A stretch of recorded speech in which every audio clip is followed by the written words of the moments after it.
ሕይወቴና አታስቆመኝም ውቢያዬና አትሸንፈኝም ሕይወቴና እስከ ሰማይ ይነዳል የሚቃወሙኝ ሁሉ በአመድ ይቀራሉ በቀዝቃዛ ጥቁር ባህር ውስጥ ብቻዬ ቆሜ ነፋስ ቢነፍስብኝም አልተንቀጠቀጥኩም ቆሜ እናንተ ጋላችሁ እንደ ወረቀት ቀላል ነው እኔ ግን የብረት ልብ ነኝ የማይሰበር ነው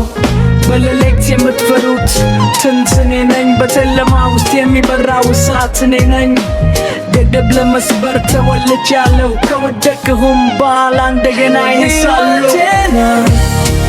አታስቆመኝም